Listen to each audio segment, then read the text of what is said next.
இன்றைக்கி egg kebab எப்படி பண்ணுறதுன்னு பார்ப்போம். இதுக்கு உருளைக்கிழங்கு வந்து ஒரு 3 உருளைக்கிழங்கு நல்லா வேக வச்சு எடுத்து வச்சுட்டேன். வேக வச்சு தோல் எடுத்து வச்சுட்டேன். 3 முட்டை, இதுவும் நல்லா பாயில் பண்ணி வச்ச முட்டை. 1 டீஸ்பூன் அளவு இஞ்சி பூண்டு பேஸ்ட்டு, 1/2 டீஸ்பூன் மிளகாத்தூள், 1/2 டீஸ்பூன் கரம் மசாலா தூள், இந்த உருளைக்கிழங்குக்கு வேணுங்கிற அளவு உப்பு, இது வந்து 1 டீஸ்பூன் மல்லித்தூள், பச்சை மிளகாய் 1 டீஸ்பூன் அளவு பொடி பொடியாக நறுக்குனது. இது வந்து முட்டையில் தூவி விடுறதுக்கு மிளகு சீரகத்துக்கு வேணுங்கிற அளவு உப்பு எடுத்திருக்கேன். 1 டீஸ்பூன் மிளகு சீரகம், கொஞ்சம் உப்பு,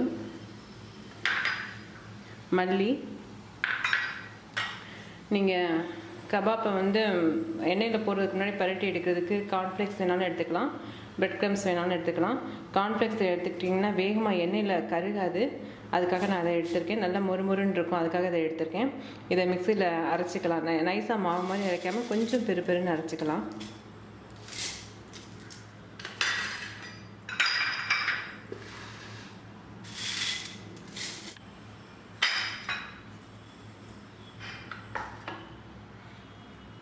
இந்த மாதிரி அரைச்சிக்கோங்க. இப்போ இதை தனியாக எடுத்து வச்சுக்கலாம். இப்போ உருளைக்கிழங்குக்கு வேணுங்கிற அளவு இந்த மசாலா தூள் உப்பெல்லாம் சேர்த்து நல்லா பிசைஞ்சிருங்க. தண்ணி ஊற்றக்கூடாது. வெங்காயம் போட்டால் தண்ணியாக வந்துடும். வெங்காயம் அப்படி போடுறதுன்னு விருப்பப்பட்டிங்கன்னா வதக்கி விட்டு போட்டுக்கோங்க. இது இஞ்சி பூண்டு பேஸ்ட்டு, மல்லி கொஞ்சம், பச்சை மிளகாய், இதெல்லாம் நல்லா மதிச்சு விட்டு மாவு மாதிரி பிசைஞ்சு வச்சுருங்க.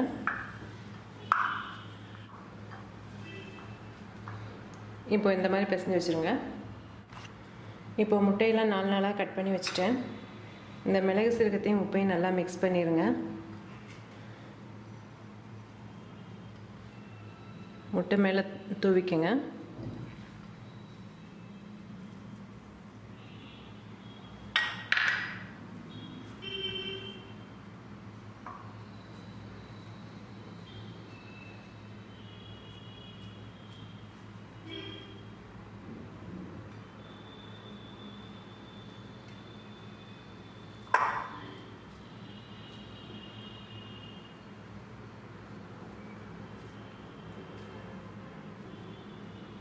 நீங்கள் எந்த மாதிரி விருப்பப்படுறீங்களோ அந்த மாதிரி உருட்டிக்கலாம். நான் அந்த மாதிரி நீளமாக உருட்டியிருக்கேன். மறுபடியும் இப்படி கொஞ்சம் அமுக்கி விட்டீங்கன்னா அது வந்து எண்ணெயில் பிரிஞ்சு விழுகாது கார்ன்ஃப்ளேக்ஸ். இந்த மாதிரி எல்லாத்தையும் ரெடி பண்ணி வச்சுக்கோங்க.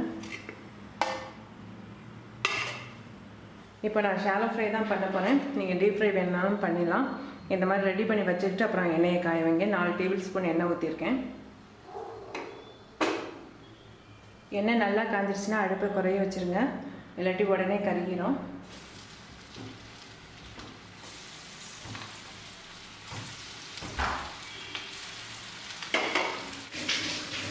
இப்போ வச்சு 30 செகண்ட் தான் ஆயிடுச்சு. திருப்பி விட போகிறேன். இந்த மாதிரி எல்லா பக்கத்தையும் திருப்பி விட்டுருங்க. 30 செகண்ட்லேயும் நான் திருப்பி விட்டுட்டேன். மறுபடியும் எல்லா பக்கமும் வர மாதிரி திருப்பி விட்டுருங்க.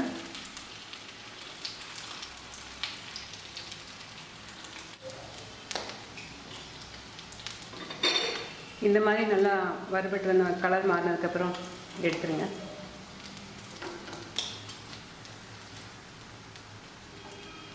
இது உருளைக்கிழங்கும் நல்லா வேக வச்சது தான், முட்டையும் நல்லா வேக வச்சது தான்.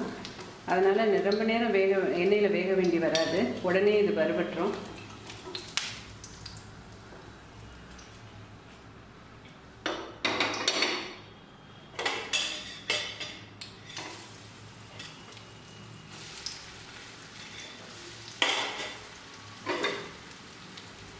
இப்போ எக் கபாப் ரெடி ஆயிடுச்சு. இதை நீங்கள் செஞ்சு பார்த்து எனக்கு உங்களோட கமெண்ட்ஸ் சொல்லுங்கள். தேங்க்யூ.